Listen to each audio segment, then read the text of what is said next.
Salut à tous, moi c'est Gabriel. Et moi, c'est Sophia, et on vous souhaite la bienvenue sur Confluence. Aujourd'hui, on plonge dans une enquête absolument explosive. Une enquête qui pourrait bien redéfinir tout ce qu'on pense savoir sur le secret d'État. Franchement, attachez-vous parce que ça va secouer.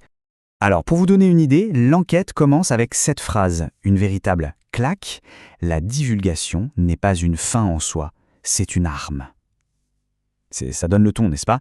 Ça fait vraiment froid dans le dos. Gabriel, qu'est-ce que ça veut dire concrètement? Eh bien, ça veut dire qu'on ne parle pas de vérité, mais de stratégie. C'est un jeu de dupes. Alors pour s'y retrouver, voilà notre feuille de route. D'abord, on va voir la rupture du silence pour comprendre comment cette chape de plomb a pu se fissurer. Puis on va disséquer l'anatomie du programme secret, en gros on va suivre l'argent. Ensuite on plongera au cœur du réacteur la science interdite. Après on prendra de la hauteur avec l'échiquier géopolitique pour voir les enjeux de pouvoir. Et on finira par le plus troublant, la stratégie de la peur, une hypothèse qui pourrait tout remettre en question. Allez, on attaque avec la première partie, la rupture du silence. La question est simple. Comment un sujet qui était bon pour les tabloïds est devenu, en l'espace de quelques années à peine, une question de sécurité nationale brûlante? C'est une bascule incroyable.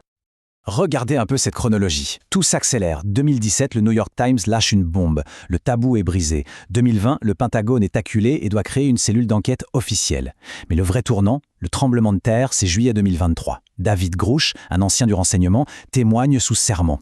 Et puis, fin 2024, le nom du programme est lâché. Immaculate Constellation. En moins de 10 ans, on est passé de la blague à la une des journaux les plus sérieux. Et il faut vraiment insister sur ce témoignage de Grusch.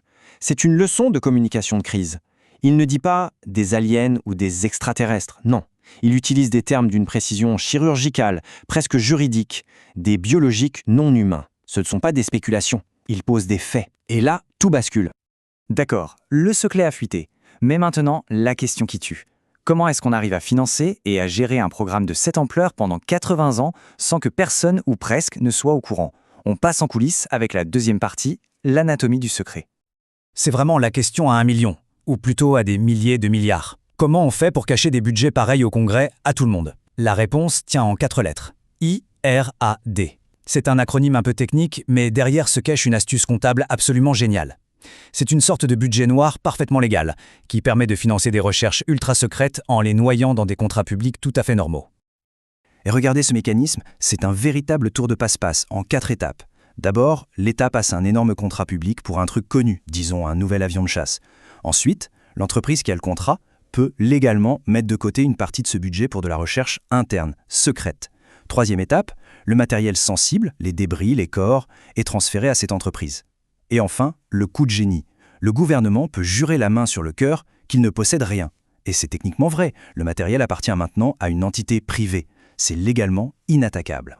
Et attention, ce programme n'étudie pas juste des lumières floues dans le ciel. On parle d'incidents ultra précis, documentés. Absolument. Prenez l'orbe du Koweït. Un engin sort de l'océan, en rejoint un autre, et les deux disparaissent à une vitesse folle. Ça défie les lois de la physique. Ou encore l'interception du F-22, où le meilleur avion de chasse au monde se fait littéralement humilier, encercler, sans même pouvoir accrocher une cible au radar.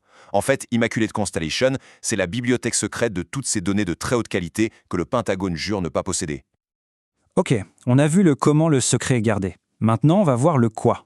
Qu'est-ce qu'il y a dedans? On entre dans la troisième partie, la science interdite.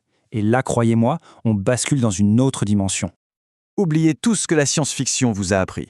L'analyse des entités retrouvées, qu'ils appellent EBO, est déconcertante. Leur génome est décrit comme propre, sans ADN inutile, ce qui suggère une conception, une ingénierie. Leur métabolisme est quasi inexistant. La conclusion de l'analyse, c'est que ce ne sont pas des êtres vivants au sens où on l'entend. Ce sont des drones biologiques, fabriqués, des outils jetables. Attends une seconde. Des drones biologiques? Tu veux dire que l'image qu'on a tous en tête du petit gris, ce serait juste un outil? Du matériel consommable? C'est une idée complètement folle et terrifiante à la fois. C'est en tout cas la conclusion du rapport. Il faut les voir comme des combinaisons spatiales vivantes ou des avatars créés pour une mission précise, probablement sans retour. Ça expliquerait pourquoi on en retrouverait si souvent sur les sites de crash. Et cette technologie de pointe, ce n'est pas juste une théorie. On a des preuves. Regardez cet objet filmé en Irak, surnommé la Méduse. Invisible à l'œil nu, il change sa température instantanément, il n'a aucune propulsion visible et surtout, il passe de l'air à l'eau comme si de rien n'était. C'est l'arme absolue. C'est un satellite, un avion et un sous-marin, tout ça dans un seul véhicule. Mais alors, si une telle technologie existe vraiment, on sort complètement du domaine de la science ou de la curiosité. On parle de pouvoir, on parle de suprématie militaire totale. T'as mis le doigt dessus, Sophia. Et ça nous amène directement à notre 4e partie, l'échiquier géopolitique. Parce que oui, c'est bien d'une course aux armements qu'il s'agit. Une course qui se joue dans le silence le plus total. Il faut être clair, la vraie peur du Pentagone, ce ne sont pas les petits hommes verts, c'est la Chine. Regardez ce tableau. Les États-Unis jouent la carte de la divulgation contrôlée, pour maîtriser le récit. Pendant ce temps, la Chine se tait, mais travaille d'arrache-pied avec ses IA pour faire un bond technologique et les dépasser. Et la Russie, elle, observe, avec un héritage d'incidents soviétiques qui pourrait valoir de l'or. Celui qui gagnera cette course ne dominera pas le monde, il le redéfinira complètement. Et maintenant, si tout ce qu'on vient de dire, tout ce processus de révélation, n'était en fait qu'une gigantesque mise en scène.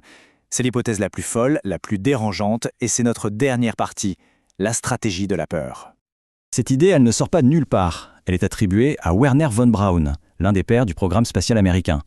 Il aurait confié, à la fin de sa vie, qu'il y avait un plan, une feuille de route pour justifier des budgets militaires infinis, et que la toute dernière carte à jouer, après les terroristes et les États voyous, ce serait une fausse menace extraterrestre. D'accord, mais ça ressemble vraiment à un complot de film de science-fiction. Est-ce qu'on a vraiment les moyens techniques de simuler une invasion? Et c'est là que ça devient glaçant. Oui, aujourd'hui on a la technologie. L'US Navy peut créer des flottes entières de navires fantômes sur les radars ennemis. On s'est projeté des hologrammes 3D géants dans l'atmosphère, et on a des armes qui peuvent envoyer des voix directement dans le crâne des gens. Mettez tout ça bout à bout, et vous avez le kit parfait pour une fausse invasion plus vraie que nature. Alors pourquoi est-ce qu'ils nous donnent ces informations au compte-gouttes? Eh bien, c'est une question de gestion du risque. D'un côté, il y a la divulgation contrôlée, ce qu'on est en train de vivre. Ils nous vaccinent en quelque sorte, ils nous habituent à l'idée petit à petit pour éviter la panique générale. De l'autre côté, il y a leur pire cauchemar, la divulgation catastrophique. Un événement qu'ils ne contrôleraient pas, comme un concurrent qui révèle tout, ou pire. Ça, ce serait l'effondrement. Donc leur stratégie, c'est de garder le contrôle du tempo. Ce qui nous amène à la question finale, la seule qui compte vraiment. Sommes-nous à l'aube d'un contact historique avec une intelligence non humaine ou sommes-nous les pions dans la plus grande opération de manipulation psychologique de tous les temps? La conclusion de cette enquête est vertigineuse, parce qu'elle ne choisit pas. Elle nous dit « les phénomènes sont réels, les technologies récupérées sont réelles, les corps sont réels. Mais la menace, elle, serait une construction, une histoire qu'on nous raconte dans un but précis. Le vrai danger, finalement, ne viendrait peut-être pas des étoiles, mais bien de l'ombre de nos propres gouvernements. La question n'est plus sommes-nous seuls, mais plutôt sommes-nous vraiment libres. Un grand merci de nous avoir suivis. N'hésitez pas à partager vos réactions et vos théories dans les commentaires, on a hâte de vous lire. Et on vous dit à très bientôt pour une nouvelle analyse sur Confluence.